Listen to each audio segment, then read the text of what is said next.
하나님이 주신 많은 축복 중에 저는 만남의 축복이 가장 소중한 축복이라고 생각했습니다. 제가 그런 복을 참 많이 받은 사람입니다. 좋은 스승, 좋은 친구, 좋은 배필. 그래서 늘 자녀들을 위해서도 그 만남을 위해서 기도했는데 우리 기막힌 초대가 여러분에게 그와 같은 좋은 만남이 되었으면 좋겠습니다. 이제 시작하겠습니다. 네, 저희는 언제나 이 시간을 기다리고 있고요. 여러분들을 초대하기 위해서 늘 반가운 마음으로 기다리고 있습니다. 사실 우리가 만남에서 좋은 만남, 그걸 늘 원하죠.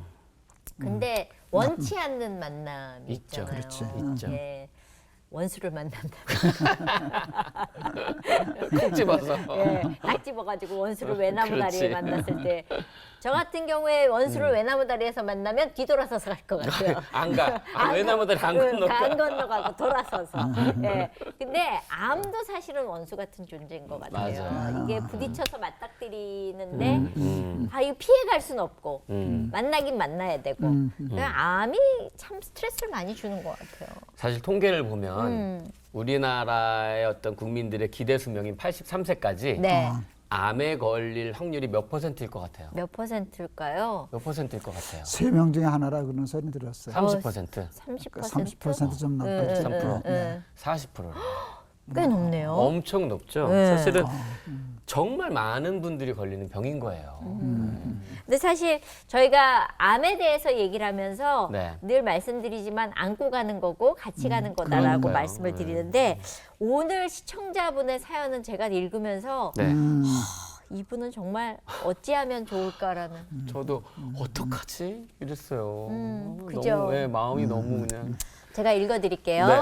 안녕하세요. 김동호 목사님. 기막힌 새벽과 기막힌 초대로 위로받는 암한우 가족입니다. 저는 일남 4녀 중 둘째입니다. 2016년 5월에 넷째 여동생이 생후 6개월 된 딸을 두고 35살의 나이에 위암 진단 2개월 만에 하늘나라로 갔습니다. 그 슬픔이 가시기도 전에 셋째 동생이 유방암 진단을 받고 수술을 하였습니다. 올해로 3년 되었는데 정기검진에서 이상한 부분이 있다고 조직 검사를 하자고 했습니다. 그 소식을 전하며 제발 되면 언니한테는 이런 말 해서 미안하지만 나 죽을 거야. 가족들한테 민폐 끼치고 싶지 않아. 라면서 이야기하는데 하염없이 눈물이 나네요. 한 번의 경험이 있어서일까 너무 무섭고 두렵습니다. 셋째 동생은 믿음도 좋고 저에게 멘토 같고 가족을 엄청 잘 챙기는 동생입니다. 하나님께 제 동생을 살려달라고 두려움을 떨쳐버릴 수 있게 은혜를 내려달라고 기도해도 마음의 평안을 갖는다는 것이 두렵습니다. 아빠도 작년에 전립선 암 진단을 받고 치료 중이고 사기도 당하시고 안 좋은 일이 계속 벌어져서 너무 두렵습니다. 제가 이런데 부모님 심정은 오죽할까 싶습니다. 기도 부탁드립니다. 하나님만이 살리실 수 있음을 믿습니다. 이게 진짜 어떡해. 가족에게 한 사람만 암이 걸려도 맞아요. 그런데 동생이 떠나고 거기다가 또 다시 검사를 받아야 되는 지경에 있고 아버지까지 암이 걸리고 아유. 이게 이거는 사실 말로 위로가 안 되는 것 안 같아요. 되죠. 예. 그래서 기도가 간절하니까 목사님이 기도해 기도해 주셨으면 주세요. 좋겠어요. 하나님, 정말 답답하고 마음 아프고 어찌할 바 알 수 없는 사연을 들었습니다. 사람의 말로 어떻게 위로를 하고 격려를 하고 힘을 줄 수 있겠습니까? 하나님만이 하실 수 있는 일이오니 하나님 이해할 수 없는 그리고 우리가 감당할 수 없는 하나님 평안을 사랑하는 가정에게 허락하여 주시고 이길 힘을 허락하여 주셔서 이 어려움에서 벗어나 승리할 수 있도록 이겨낼 수 있도록 하나님 도와주시옵소서.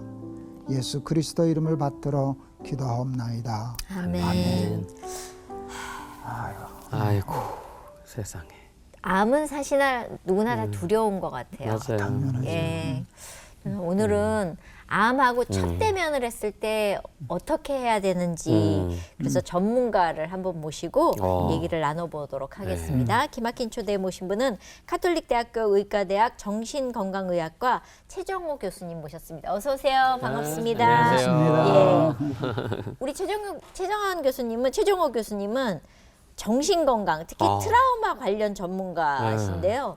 사실 뭐 트라우마 그러지만 진정한 정의는 우리가 모르고 쓰잖아요. 그냥 다 쓰는 거니까 트라우마가 그렇죠. 어떤 건 아는데 이게 입으로 얘기하라면 모르는데 전문가시니까 예, 트라우마의 정의를 좀 내려주시면. 네. 요즘에 정말 트라우마란 말을 너무 많이 사용하고 있는 것 네. 같습니다. 근데 사실 어떻게 보면 엄마한테 야단 맞고도 나 트라우마 받았다 뭐 이렇게 얘기하는 애들이 있을 정도니까 네. 정확하게 사실 뭐 전문가들 사이에서 논란이 많은데요. 저희가 그래도 좀 쉽게 이해할 수 있는 것 중에 하나는 내가 너무 압도돼서 그동안 내가 살아왔던 삶의 방식으로는 해결할 수 없는 일, 그걸 트라우마라고 하는 게 제일 맞는 것 같아요. 그래서 스트레스하고는 좀 다르죠. 스트레스는 내가 원래 하던 방식으로 뭐 내가 그렇게 살아왔던 방식대로 처리하면 되는 일이 스트레스인데 그런 식으로는 도저히 해결할 수 없는 일. 그래서 이제부터는 암 진단이라고 하는 어떤 충격을 듣고도 어떤 분은 그냥 스트레스일 수 있어요. 근데 어떤 분들은 그게 트라우마가 될 수 있는 거죠. 그래서 내가 너무 압도당해서 내가 더 이상 이거 가지고 어떻게 해결할 수 없다. 그리고 삶이 좀 달라진다고 하면 그걸 트라우마로 이해하시는 게 제일 좋은 것 같습니다. 스트레스보다 더 한 단계 위가 트라우마. 그렇죠. 중한 이제 내가 정도. 하던 식으로는 네. 내 자원으로는 감당할 수 없게 되는 일, 그것을 트라우마라고 얘기하는 게 제일 좋을 것 같아요. 그 충격 받으면은 이제 많은 분들이 주위에서 이제 설치시는 분들이 계셔가지고 그런 분들이 이 인터넷으로 암을 막 쳐가지고 얘 너 큰일 난 병이다 이거 뭐 이러면서 겁주는 경우가 많거든요. 그리고 당사자도 제일 먼저 사실은 의사 선생님한테 가기보다는 인터넷으로 찾아보거든요. 암에 대해서. 그 잘하는 일인가요? 글쎄 우리가 뭐 정보를 얻는 곳이 이제는 정말 누구나 어떤 정보든지 인터넷을 생각하시니까요. 네. 근데 이제 거기서 인터넷에서 정보를 얻을 수 있죠. 근데 그건 제가 생각할 때 그런 것 같습니다. 이제 암을 일종의 내가 만난 거잖아요. 네. 예를 들어서 내가 어떤 일상생활에서 어떤 사람을 만났어요. 근데 그 사람에 대한 정보를 인터넷에서 구하는 거랑 똑같은 거죠. 물론 인터넷 정보가 있죠. 그 네, 사람이 그렇죠. 아니더라도. 하지만 네. 세상에 너무 많은 사람들이 있잖아요. 근데 예를 들면 뭐 우리 김동욱 목사님에 대한 정보를 인터넷에 치면 네. 뭐 김 목사님이 유명하신 나오죠. 분이니까 나오시지만 굉장히 잘 나오시는 편인데도 불구하고 네. 그게 김동욱 목사님의 모든 것을 설명해 준 건 절대로 아니잖아요. 그렇죠. 그러니까 암에 대해서 정보를 우리가 하더라도 세상에 정보가 많은 것 같긴 하지만 내가 만난 그 암에 대한 정보는 굉장히 적거든요. 그러니까 내가 내 단계가 예를 들어서 어떤 암이라도 굉장히 가벼운 초기에서 만날 수도 있는 거고 굉장히 진도가 많이 나간 상태에서 있을 수도 있는데 마치 그거를 인터넷에 보고 여기서 나온 거를 내 거다 이렇게 생각하시면 이제 굉장히 큰 오산이 되죠. 그래서 뭐 찾아볼 수는 있겠지만 그거를 믿는다든지 그게 전부다라고 생각하시면 안 될 것 같고요. 그래도 뭐 예를 들면 국가암정보센터라든지 그런 어떤 공신력 있는 곳에서 대략을 써놓은 정보는 내가 이렇구나라고 알고 구체적으로 내 정보는 이제 전문가랑 상의하시면서 찾아 나가셔야 될 거라고 생각합니다. 사실 인터넷에 있는 정보가 다 정확한 건 아니거든요. 다 그렇죠. 사실이고 다 맞는 건 아니라서 저는 이제 궁금한 게 있어요. 제가 이 질문을 드리면 아마 이 시청자분들 나도 저 궁금한데 하는 분들 많으실 거예요. 이건 제 아내가 직접 경험했던 의학적인 어떤 정보와 또 자연 치료에 대한 거를 사람들이 많이 어떻게 해야 되나. 어떤 분은 나는 항암 치료를 받고 이렇게 하겠다 하는 분이 있지만 나는 자연에 들어가서 자연적으로 이런 거 뭐 음식 같은 거 먹으면서 뭐 현미밥 뭐 먹고 뭐가 뭐에 좋다네. 이거를 선택하신 분 되게 궁금해하시는 분들이 많아요. 태어나서 집에 왔더니 막 풀뿌리에다가 막 민들레 뭐가 집에 와 있다고 있고, 그러고 막 맞아요. 잉어 뭐에 막 홍삼에 막 이게 그러시죠. 뭐지? 전국을 찾아다녀요. 막 그 좋은 것들은 일단 먹으라고 주는데 그게 어떻게 우리는 하면, 지푸라기라도 잡는 심정으로 맞아, 먹고 맞아. 싶어 하거든요. 네, 맞아요. 네. 당연히 그러실 겁니다. 정말 누구나 그럴 것이고 또 종류가 한두 가지도 아니고 너무 많기도 맞아요. 하잖아요. 근데 이제 저희가 의학이 사실은 부족하죠. 의학이 완전하지도 않고. 그래서 많은 분들이 이렇게 생각하시거든요. 의학 치료로 다 안 돼. 절대로 의학을 믿으면 안 돼. 맹신하면 안 돼라고 하시고 의학은 한계가 있어라고 얘기하거든요. 근데 잊어버리면 안 되는 게 나머지 모든 것보다 한계가 적은 게 의학이에요. 아, 예를 맞아요. 들면 맞아요. 다른 것도 다 한계가 있어요. 무슨 뭘 그렇죠. 먹어도 되고 뭘 네. 먹어도 되는데 다 그러니까 결국은 인간이 가진 의학이라고 하는 것은 정말 이 전 세계 뭐 이 모든 것에서 아주 미약하거든요. 미약하지만 그래도 그 중에 가장 효과가 있다고 알려진 게 의학이란 말이죠. 그래서 예를 들면 어떤 민간요법도 의학의 장점은 그게 효과가 있다고 하면 의학으로 들어오는 거거든요. 그러니까 의학이 굉장히 큰 범위죠. 그러니까 이게 효과가 있고 확인이 됐다고 하면 의학은 말하자면 영토를 계속 넓혀온 거거든요.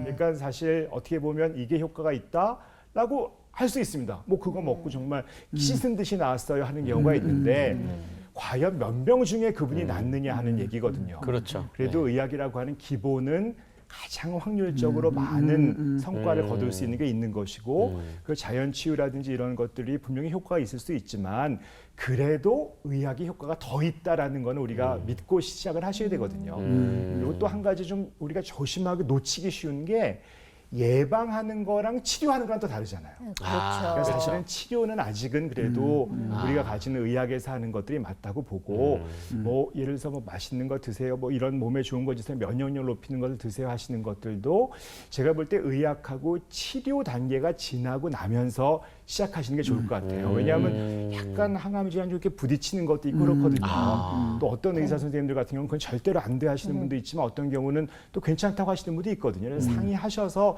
잘 병행하시면 되는데 기존의 의학이라고 하는 강력한 힘을 이건 아니야라고 해버리시고 나머지에만 매달리시는 건 조금 문제라고 봅니다. 제가 명확하네요. 이제 당뇨를 오래 앓았거든요. 네. 제가 당뇨 걸렸다니까 교인들이 뭐 별별 약을 다 갖다 줘요. 그렇죠. 그런데, 네.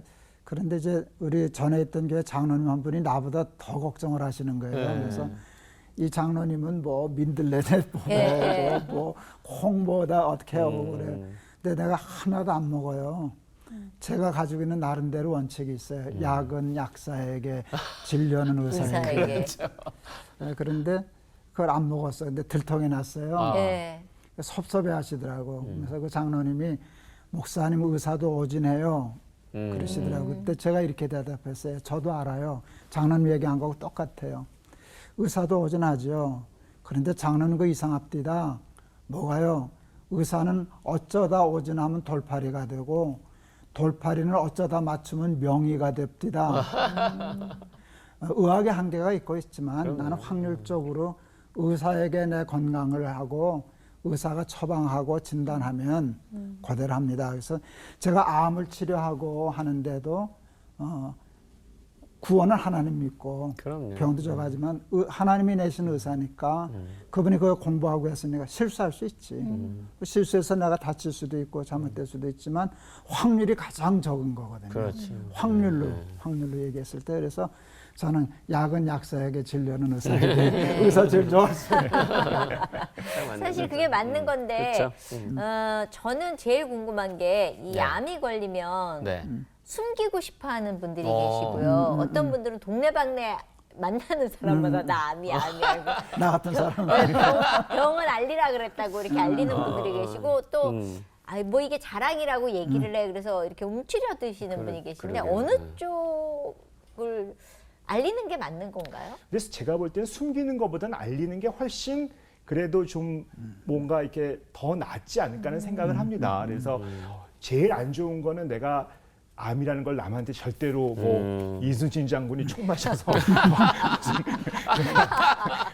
내 죽음을 적에게 알리지 마라. 이런 것도 네. 아니고 사실은 여러 가지 의미에서 또 주변에 이야기하고 또 나누고 그걸 통해서 내 삶도 다시 한번 자신 나눠보고 하는 계기도 될 수 있기 때문에 알리는 거는 저는 권면할 일이라고 생각하고 숨기는 거는 정말 아니라고 생각합니다. 암은 좀 알리시고 적당하게 말씀하시고 내가 이렇게 힘들다는 것 특히 암에 걸린 내 마음에 대해서는 꼭 말씀을 하시는 게 필요합니다. 그 얘기를 꼭 누군가 들어주고 이야기하시고 하시는 것들이 사실 어떻게 보면 굉장히 큰 치유 효과도 거두거든요. 그래서 말씀은 꼭 하셔야 된다라고 봅니다. 제가 주변에서 본 거 중에 제일 그런 거는 같이 아프던 사람 중에 한 사람이 떠나잖아요. 아. 그러면 그 충격으로 많이 힘들어들 하시고 그 트라우마로 너무 죽음에 대한 묵상을 하는 경우를 많이 봤어요. 네네. 그럴 때는 어떻게 이겨내야 되나요? 사실 그렇죠. 우리가 보면 굉장히 많은 게 그 암 병동에서 그게 네, 많아요. 맞아요. 제가 계속 반복해서 입원하고 예. 특히 소아암 같은 경우는 예후가 워낙 안 좋은 경우가 많기 때문에 어린 시절에 어린 아이들이 이렇게 사망하고 그럴 때 맞아요. 보호자도 너무 마음이 예. 아프고 그다음에 또 친하게 오랫동안 또 암마다 다르긴 하지만 뭐 항암도 계속 반복해서 받고 어떻게 보면 전우 같은 그런 느낌들이 있는 맞아요. 상태에서 그걸 잃어버리는 경우에 그야말로 모든 기반 자체가 무너지는 것 같이 굉장히 힘들어하시는 분들 많이 있거든요.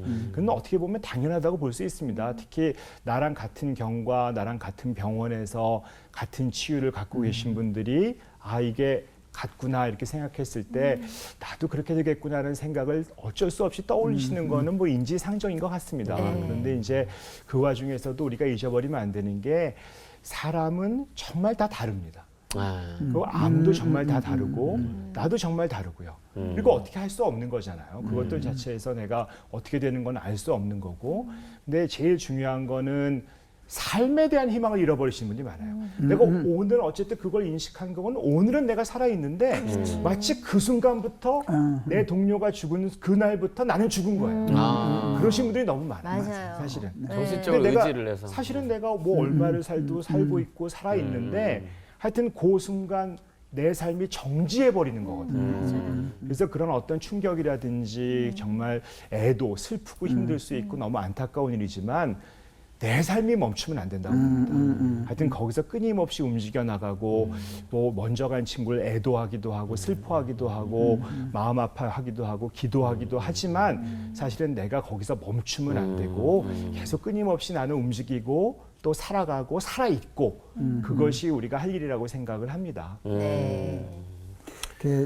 저는 이제 같은 생각을 했었어요. 그러니까 아까 유튜브 찾아본다 그랬는데 암 얘기 듣고 제일 먼저 한 게 유튜브 들어가는 거거든요. 모르니까. 네.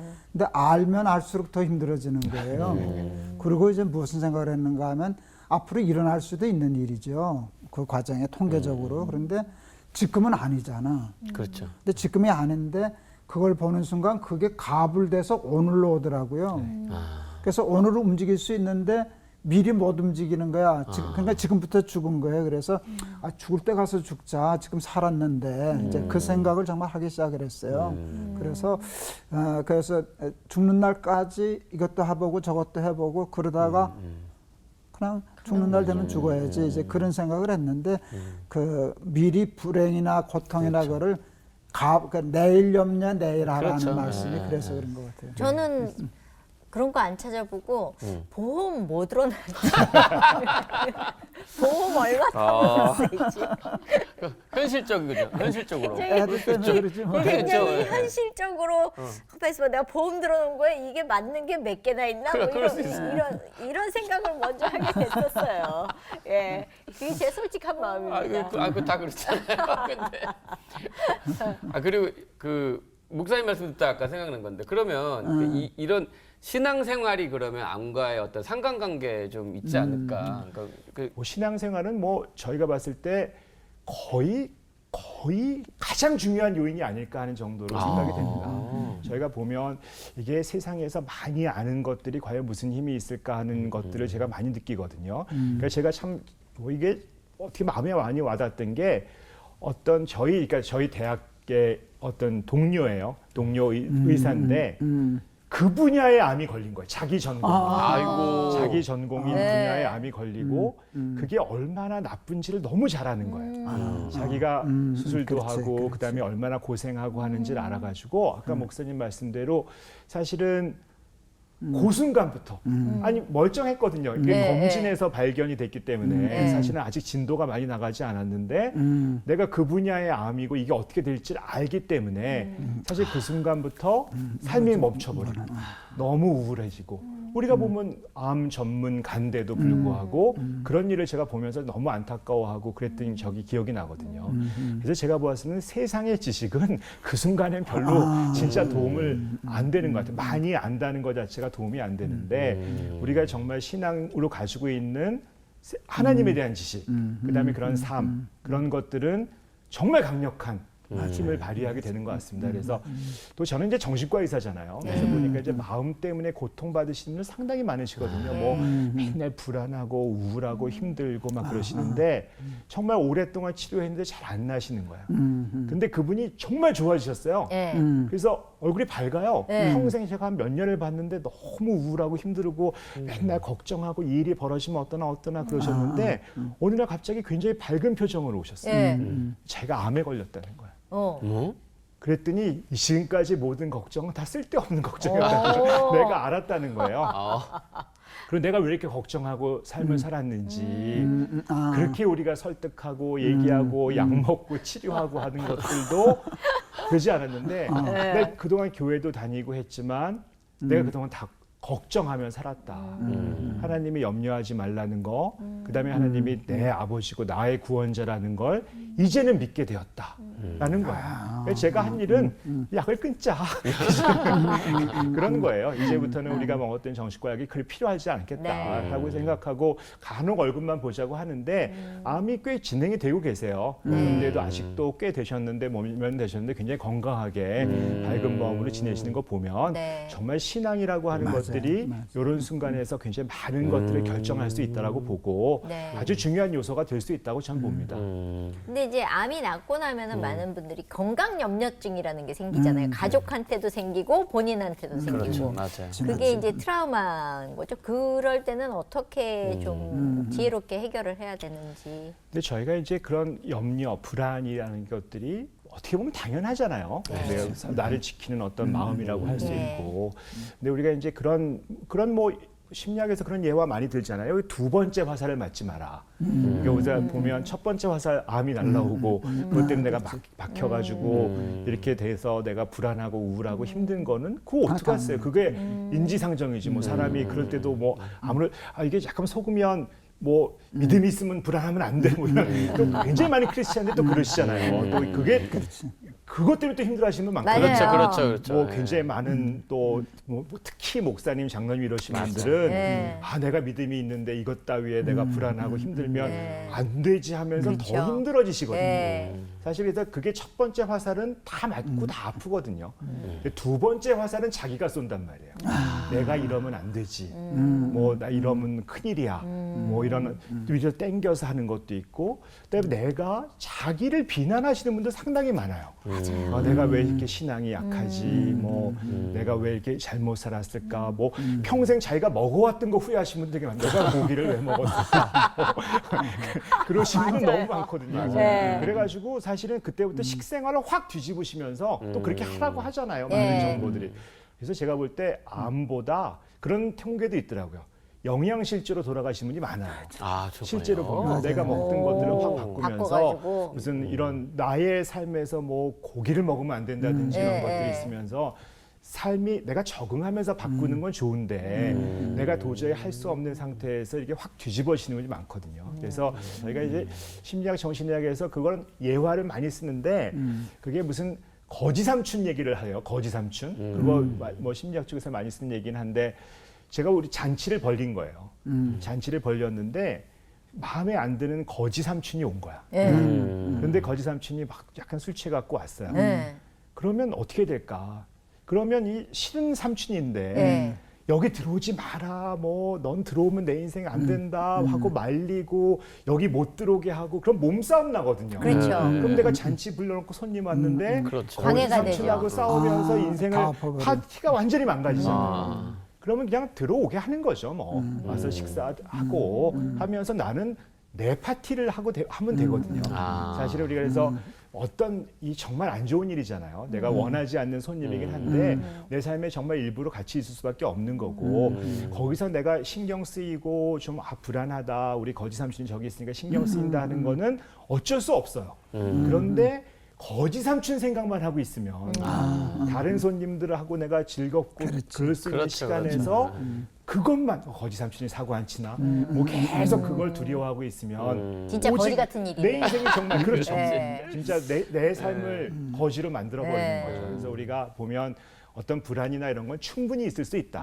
하지만 그냥 있는 그대로 받아들이고 수용하자. 그리고 허용하자. 이렇게 하면 그런 두려움, 뭐 어떤 막 공포증 같은 데서는 좀 한 발짝 떨어져 나올 수 있지 않을까 생각합니다. 네, 마지막 질문 저희 드릴까 봐요. 네. 시청자분들 중에 암과 함께 하신 분들에게 마지막으로 한마디 네. 해주세요. 정말 어떻게 보면 세상에서 제일 힘든 일 중에 하나 아닐까 싶습니다. 저 개인적으로는 뭐 많은 분들 여쭤보고 같이 말씀해보고 그러면 내가 살아왔던 데서 제일 힘든 일인데 잊어버리면 안 되는 게 살아왔던 일 중에 제일 힘든 거거든요. 내가 아직 살아있잖아요. 사실은. 내가 살아있는데 그 살아있는 삶을 이 순간에 멈추시는 그런 일만 안 하셨으면 좋겠습니다. 행복, 건강 이런 게 뭐냐라고 할 때 우리 그 의학에서 보건학 뭐 이런 데서는 WHO 정의를 정하거든요. 사회적, 정신적, 신체적 웰빙이라고 얘기해요. 웰빙. 웰빙이 건강한 거다. 웰빙이 한국말로 잘 있는 거잖아요. 웰빙. 잘 있는 거잖아요. 그래서 정말 너무 힘든 일인데 힘든 일이지만 잘 계셨으면 좋겠어요. 잘 있으면. 그냥 우리가 잘 있고 너무 어렵지만 그 상태에서 살아서 가는 걸 멈추지 않고 그냥 잘 계시면 우리가 되지 않을까라는 생각을 합니다. 네. 목사님, 지금 이 시간에 암 선고 받으신 분들 위해서 기도 좀 해주셨으면 좋겠어요. 하나님, 이렇게 암이 많아서 많은 사람들이 고통당하는 것을 봅니다. 하나님, 믿음으로 암을 이길 수 있는 길을 하나님, 우리가 듣고 배웠지만 막상 부딪히면 쉽지 않습니다. 우리의 깨달음과 노력만으로 부족합니다. 하나님이 도와주셔서 믿어지게 하여 주시옵소서. 아멘. 평안을 누릴 수 있도록 하나님 축복하여 주옵소서. 아멘. 그래서 이기고 승리하고 남은 삶을 건강하게 아름답게 행복하게 지낼 수 있는 그런 방법들을 찾아 승리하게 하옵소서. 아멘. 예수 그리스도 이름을 받들어 기도하옵나이다. 아멘. 아멘. 네, 고맙습니다. 교수님 너무 감사하고요. 네. 저희 아직 못 물어본 게 많아가지고 네. 다음에 한 번 더 나와주세요. 네. 도장 찍고 나가시는 겁니다. 네. 예, 예. 오늘 나와주셔서 감사합니다. 감사합니다. 감사합니다. 감사합니다.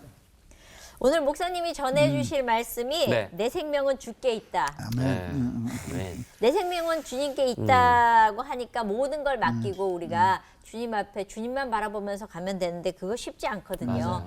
오늘 말씀 들으면서 또다시 마음을 좀 다지는 시간이 됐으면 좋겠습니다. 목사님 부탁드릴게요. 네. 네.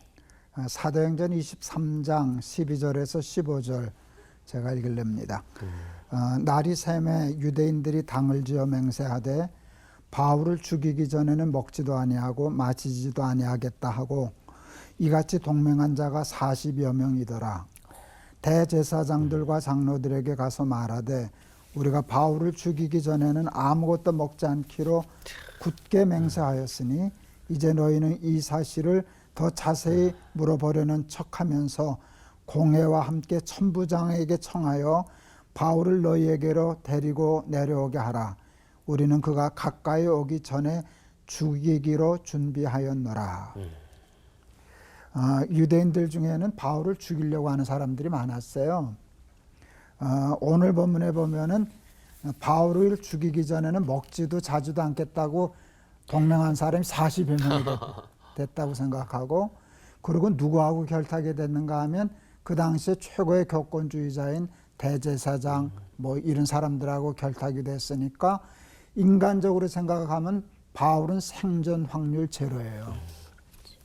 그러면 죽어야 돼요. 근데 바울 안 죽었잖아요. 저는 이 평범한 이 말씀을 읽다가 왜 못 죽였지?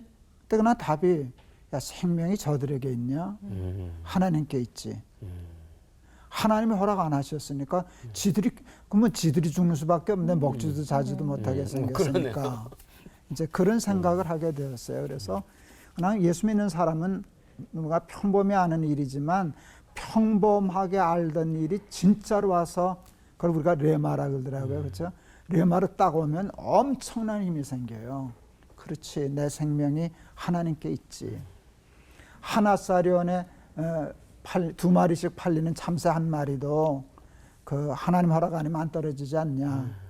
또 재밌는 게 있어요. 다른 성경에는요, 두아사리온에 5마리씩, 그러니까 두아사리온이면 한 마리 더 주는 거예요. 그런 참새도 하나님이 허락지 않으면 안 떨어진다. 들의 백합화를 보라, 공중 나는 새를 보라 하면서 하나님이 하신 말씀이 하물며 너희일까 보냐, 이렇게 말씀을 하셔요. 그러면 생명이 하나님께 있으면 안 죽어야 되잖아요. 우리는 죽음이라고 하는 것이 생명이 하나님 선을 벗어났기 때문에 당하는 것이라고 생각하는데 그렇지 않아요. 생명은 하나님께 있는데 죽음을 당해요. 이걸 어떻게 풀어야 되냐 하는 그것이에요. 여러분, 그 고린도서에 보면 사람이 죽는 이유에 대해서 썩어질 것은 썩지 아니할 것을 유업으로 받지 못하느니라. 이게 고린도전서의 고린도서의 바울의 해명이에요. 왜 죽냐? 죽어야 사니까. 잠시 죽는 것으로 영원히 사는 생명을 얻기 때문에, 그러니까 이렇게 그걸 이제 거듭난다 그럴까, 허물을 벗는다고 할까, 번데기가 허물 벗어서 하는 것처럼 썩어질 것이 없어져야 썩지 아니할 것을 유업으로 얻기 때문에 이게 성경적인 기독교적인 죽음에 대한 이해예요. 그러니까 쉽게 말하면 죽어야만 사니까. 그러니까 죽음이 생명이에요. 사실은 죽음이 생명으로 가는 관문이에요. 영원히 사는 관문이라고 이렇게 얘기할 수 있죠.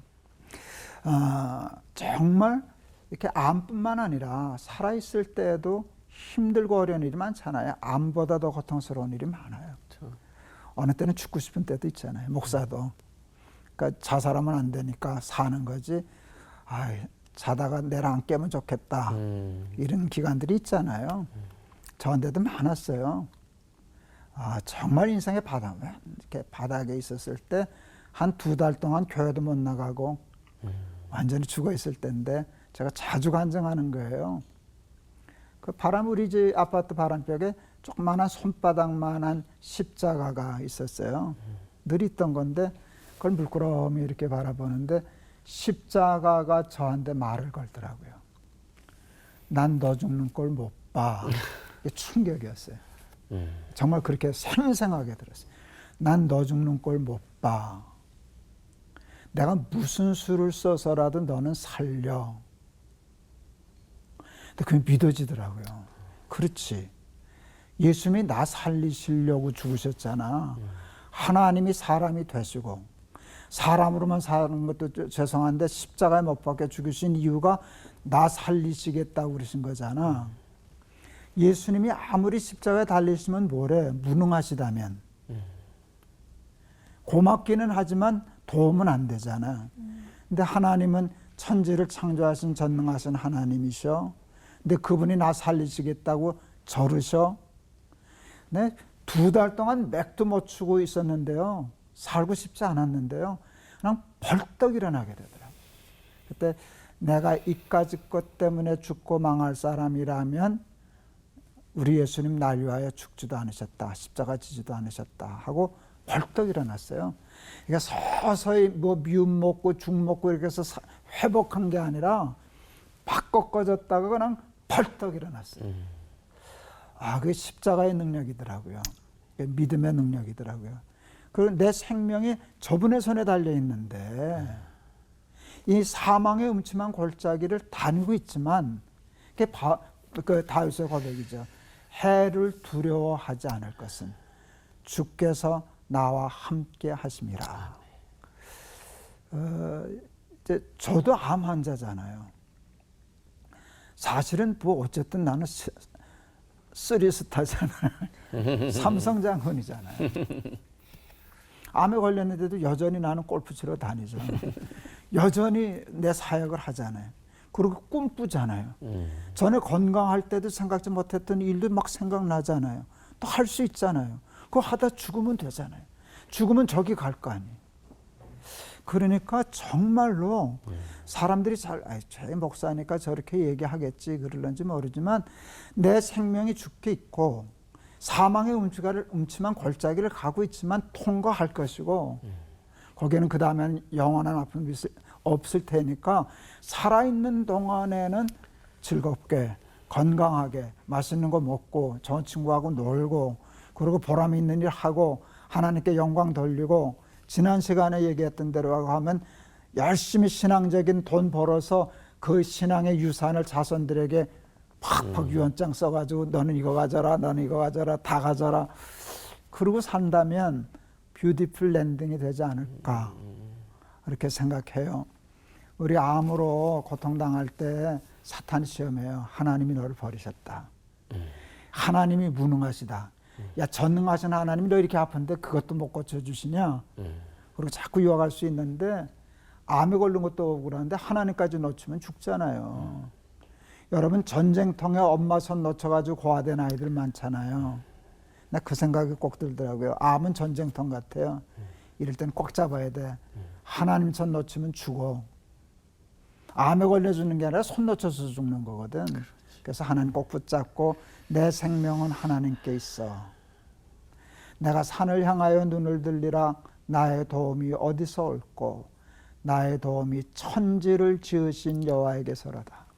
제가 항암으로 가장 힘들었을 때, 절도 막 할 때, 조금만 힘이 있으면 걸어서 운동하려고 그럴 때 걸으면서 수백 번 수천 번 외웠던 내가 산을 향하여 눈을 들리라. 이때 눈 내리깔면 죽는 거거든. 기죽어서. 내가 산을 향하여 눈을 들리라. 나의 도움이 어디서 올꼬. 나의 도움이 천지를 지으신 여호와에게서로다. 여호와는 나의 목자시니 내게 부족함이 없으리로다. 그가 나를 푸른 초장에 누이시며 쉴 만한 물가로 인도하시는도다. 양이 눕지 않거든요. 연약한 동물은 절대로 못 누워요. 풀 안에서. 웅크리 있다 바스락하면 뛰어야 되니까. 약한 동물은 뛰고 보거든. 보고 뛰는 게 아니고. 그런데 양이 누워 잔다. 이건 말이 안 되는데 양을 누구보다도 잘 아는 목동 출신 다윗이 그렇게 말도 안 되는 소리를 써놓으셨다고요. 근데 그게 믿음이거든. 난 누워 잔다. 말이 되냐? 네가 어떻게 누워 자냐? 불안한데. 너 암에 걸렸는데. 근데 하나님이 내 목자시기 때문에 나는 누워 자. 그게 시편 23편이거든요. 그리고 사망의 음침한 골짜기를 가는데도 뭐 가는 거지. 근데 두렵지는 않아. 왜? 같이 계시니까. 내 생명이 주께 있으니까. 온매 기죽어 그러게 있잖아. 기가 죽으면 죽는 거거든. 그런데 믿음은 기를 살려요. 그러니까 내가 암에는 걸렸지만 기는 안 죽었어요. 기가 안 죽으니까 살겠더라고요. 기가 안 죽으니까 뭐 할 일 다 하고 전에 안 하던 일도 할 수 있고 그러다 뭐 다시 혹 또 아프게 되면 그때 가서 아프지. 뭐 아파야 갈 거 아니. 죽음이 무섭기도 좀 하지만 제가 죽음보다 더 무서워하는 게 있어요. 안 죽는 게 무서워. 제가 아프니까 아내가 영양제 많이 챙겨주거든요. 어느 날 먹다가 야 이러다 안 죽으면 큰일이다. 안 죽는 게 무서운 거거든. 그래서 하나님께 내 생명이 있다. 내가 이렇게 고통을 당하지만 내가 연약할수록 더욱 귀히 여기사 높은 보좌 위에서 낮은 나를 보시네. 이런 생각하면서 전쟁통에 엄마 손 놓치면 죽는 것처럼 암에 걸렸을 땐 절대로 하나님 손 놓치면 안 된다. 근데 사탄은 그 손 떼려고 하나님이 널 버리셨다. 하나님이 계신다면 어떻게 이럴 수가 있느냐. 하나님이 계셔도 무능하다. 너 아픈 거 봐라. 속지 말고 내 생명 하나님께 있다. 죽음을 통해서 나는 영생 얻는다 하는 믿음으로 승리하는 우리 식구들 되시기를 바랍니다. 네. 아멘. 말씀 들으면서 손잡고 싶으신 분들 계실 거예요. 결국에는 기도잖아요. 맞아요. 우리가 하나님 손 붙드는 거 그 시간 좀 같이 네. 가졌으면 좋겠어요. 사탄이 사기칩니다. 하나님이 너를 사랑하지 않는다고. 하나님이 무능하시다고.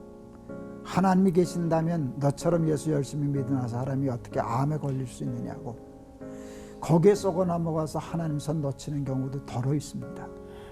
전쟁통에 엄마 손 놓치면 고아됩니다.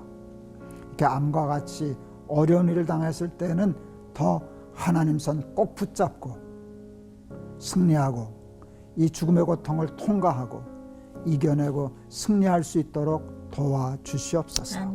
내 생명이 하나님께 있음을 한시도 잊지 않게 하시고 산을 향하여 눈을 들고 천지를 지으신 하나님께 도움을 구할 수 있는 믿음의 장수들이 다 되게 하옵소서. 아멘. 예수 그리스도 이름을 받들어 기도하옵나이다. 아멘. 아멘. 감사합니다. 오늘 찬양하실 제목이 누군가 널 널 위해 위해 기도하네. 분명히 있거든요. 누군가가 나를 위해서 기도하고 있기 때문에 내가 그 힘을 얻어서 돌격했으면 좋겠어요. 때려 부셨으면 좋겠어요. 맞아요. 그러니까 이깟 암 그래 한번 싸워보자 이런 에너지가 좀 생길 수 있도록 저희가 여러분들에게 같이 오늘 찬양할 거니까 여러분들도 힘있게 기도하시면서 나도 누군가를 위해서 또 기도하는 한 사람이 됐으면 좋겠다라는 생각이 들어요. 저 이거 네. 오래됐잖아요. 이 찬양. 네. 벌써 저 어릴 때부터 불렀던 찬양이니까 30년 넘었다고요. 제가 어릴 때 불렀으니까 아, 그래요? 나기도 전이었어요. 엄청났네. 사실 근데 이 찬양이 저는 예. 지금도 저에게 너무 은혜가 돼요. 맞아요. 그 이 찬양 저희가 부를 텐데 그 누군가 기도하는 분이 있으시다는 거 잊지 않으셨으면 좋겠습니다. 네, 저는 오늘 사연 아까 들려드린 그분들이 계속 마음에 걸려요. 아 맞아요. 네, 맞아요. 그분들을 위해서 저희가 이렇게 찬양하면서 같이 기도하고 이 찬양 부르면서 또 우리가 한 마음으로 기도할 테니까 네. 일어서십시오. 오늘 같이 누군가 널 위해 기도하는 그 시간 마련하면서 저희 다음 시간에 오겠습니다. 네.